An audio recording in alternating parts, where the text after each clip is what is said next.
Reform in the 19th century is very it's directly connected to kind of a religious movement um, that, is often called the Second Great Awakening. Um, you should be a little bit familiar with the First Great Awakening. We touched on it very briefly. It's really tied very closely to the rise of Methodism. Some of these, like was it Witherspoon that came over here that talked about, sinners in the hands of an angry God and encouraged people to have these uh, spiritual experiences to kind of have an individual relationship with God. And we talked a lot about how that kind of set us up for kind of this independence movement that, hey, if I can work out my relationship with God on my own, kind of that priesthood of the believer concept, then I don't need to rely on a king to help me, manage the country or whatever. Well, a similar concept will begin to happen in the early 19th century with the Second Great Awakening. It's also going to be taking place at the same time that the impact of the market economy creates social disruptions, not only with women working in factories, but with immigrants coming into the country, with boom and bust cycles creating a sense of economic uncertainty. So you have a lot of people that are really trying to make sense of the world around them, if you will. You also have a great deal of frustration with politics and with society, and so a lot of people um, will turn then to themselves or to reform. And how do we somehow make society a better place?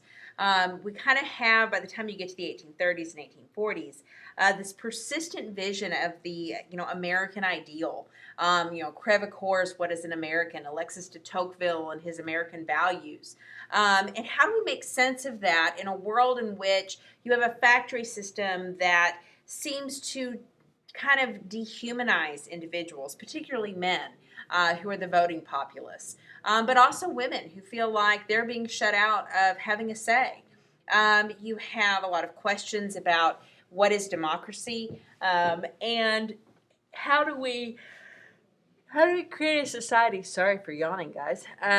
How do we create a society that has a sense of accountability to it? And if you are one of the privileged middle class or upper class people that have a fairly comfortable life, what is your obligation to those who are less fortunate? Now, there is some regional difference there. The impact of slavery, the constant proximity to abject poverty that you see with the slaves, it's going to tend to make reform movements less popular in the South, but that does not mean they don't exist. And I think if you think back to Solomon Northup's book, and you think about Master Ford, you can clearly see he's an individual that's being affected by kind of this reform mentality.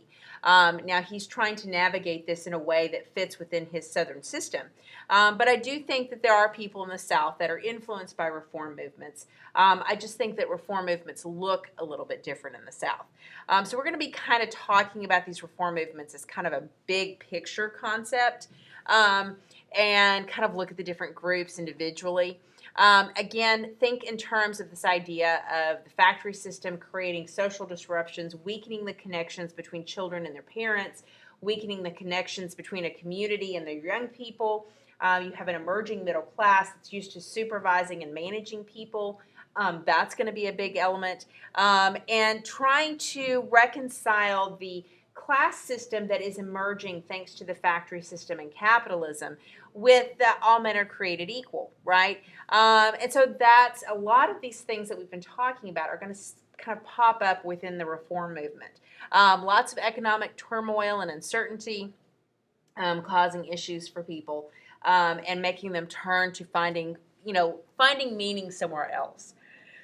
The middle class, of course, is a very distinct group. This is not the only time we'll be talking about the middle class. We'll have another similar kind of reform movement that happens in the late 1800s, early 1900s, which leads us into the progressive era. If you remember seeing some of my notes from around the classroom with regular and honors. But the middle class, really is the product of the factory system because you have this economic wealth. You also have supervisors and managers and accountants and lawyers and all that kind of stuff. that help manage the working classes in a lot of ways. And so they're going to be a very distinct social group. And they're going to be, we talked about kind of the homogeneity of the colonial period and how you had lots of people that had similar properties and that sort of thing, similar economic status. And I think you definitely see that kind of happening with the middle class. Now, I think it's less like it was in the colonial period. The colonial period, when I say homogenous middle class, you pretty much had the same standard of living. Now, I think with the middle class of the mid-1800s and certainly the later 1800s, you have a range in what it means to be middle class, from people that are really quite well-to-do to people that are just kind of, have a few of the trappings of middle class. So I think, we never go back to that homogeneity that we had in the colonial period, but you certainly see this distinct group emerging that has smaller families because they understand that having an unlimited number of kids is expensive, and it's harder to raise them and raise them carefully and reproduce other middle class kids.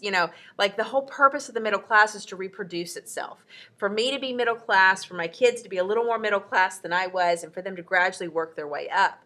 So they do tend to have smaller families. They tend to live in kind of different neighborhoods where they have, to varying degrees, based, again, there's a range with the middle class based on how much wealth they have. Do they have domestic help? Do they just have a house with a yard? Do they live kind of a little bit away from the factory? Do they actually have a house out in the country? There's lots of kind of levels that you can see there. One component of the middle class that I think is very important for you to understand is very distinct male and female spheres. In fact, for the middle class, gender differences are much more hardened than you would see in, say, the working class, when everybody's having to work in a factory in order to make ends meet, right? So that's not to say that the women working in factories didn't come home and then have to cook dinner and take care of the kids and all that kind of stuff. But you definitely see that women in the working classes were in a position to negotiate a degree of autonomy, or at least a degree of say in their family. Now that's, again, put an asterisk next to that. Because it's going to depend, obviously, if they're married to a horrible person that abuses them, they still don't have any legal rights, and that kind of thing. So it's not a perfect system. But I would say that typically women in the working classes at least had a sense of buy-in into the success of their family. Now, unfortunately, that also meant they had access to the frustration and the despair of the working class, that kind of frustration. And women in the working class were particularly vulnerable to unplanned childbirth. When they got pregnant, it disrupted the family economy in an extreme way. So this is something that kind of factors into the working class. Now, the middle class isn't going to have that to the same extent, in the sense that typically they're much more concerned about not having unplanned pregnancies.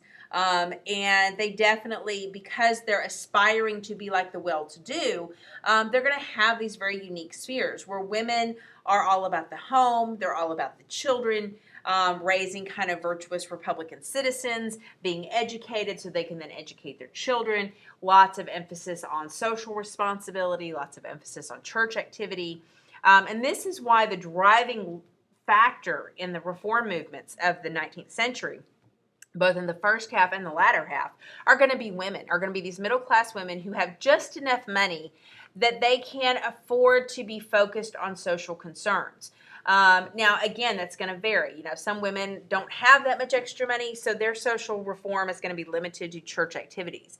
Other women are going to have a little more money, so they're going to belong to some other organizations, or they're going to be very active in a particular group, or they're going to actively try to train and educate the immigrants, or that kind of thing. So it's going to vary depending on how much money they have, but typically they are allowed an outlet through reform and through caring for others. Yes, this is gender biased, but that's okay. That's how the system was working at the time. So, we can look back on it and say, well, women are capable of doing other things. But in the 19th century, there's somewhat of a limitation. Now, what we'll see is that one of the outgrowths of the reform movement, one of the outgrowths of the factory system and the rising middle class and women taking ownership and education for, educating their kids, those things are going to lead to women beginning to demand for more political rights, more legal rights, and that kind of thing. So you just want to sort of keep that in mind about these ideas of kind of this cult of domesticity, that women are happy at home, happy taking care of their kids. Women will also be catered to as a special consumer. In this kind of manufacturing system, women are going to be seen as somebody that you can actually appeal to go purchase things. Because women run the home, they're the domestic CEO, if you will, of the household. They make a lot of decisions about where to spend money. So you're going to start to see women's consumer power rise right as they begin to have questions, about, reform and about society and all that kind of stuff. So women are able to use their economic power in ways to demand the right to vote, to demand, equality or equal treatment or fair treatment.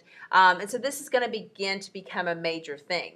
Now, again, there's problems with this, right? Because this ignores the reality of working class women who don't have, a cult of domesticity. Like they cook and they worry about their kids, but they're also having to go work in a factory all day. So they can't be too picky about ideas of femininity.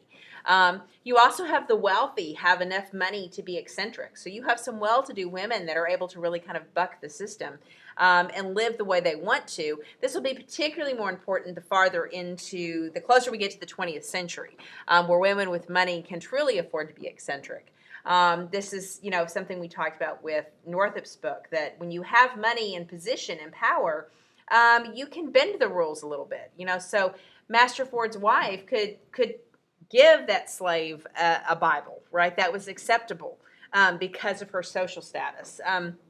So just understand that the factory system has created a massive disruption in the way society functions. And the factory system has created this massive disruption. And so a lot of what these reform movements are trying to do is find a way to answer to that. And to try to make sense of a world in which you've got people that are being shut out of the economy. You've got economic fluctuations with boom and bust cycles that they don't totally understand. You've got political tensions that people are trying to make sense out of, so they're turning to religion as a way of trying to deal with that. At the same time that you have kind of a religious movement that begins to encourage people to have even more independence of thought.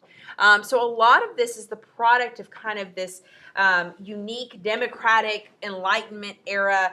I can think for myself, accompanied with kind of the prosperity that we see from the factory system. And yes, it is ironic, since the factory system was something that Jefferson and Jackson pushed against. They said they didn't want high tariffs. They said they didn't want a strong Bank of the United States. And yet that system has taken over and has produced prosperity for the country. And then for those people that struggle to make it in that system, they can often pack up and move out west. Or they can turn to one of these special reform groups or these special religious groups or something like that as a way of making sense out of the world that no longer makes sense the way they thought. This is a society really in transition from a agricultural basis to an industrial basis, and it's messy and it's complicated. The best comparison is think about our society today, where we're transitioning from an industrial system to an information system. And it's messy and it's complicated, and people are trying really hard to make sense of, where do I fit in my social class? How am I going to preserve my social class? How do I make sure my children have it better than I did? What do I do if I can't make it, or if my job goes away? So there's lots of big questions that happen in relation to this. So I'm going to stop here, and since this is kind of the intro, and then I will focus on walking through the different groups to give you an idea about how reform kind of manifests itself in the first half of the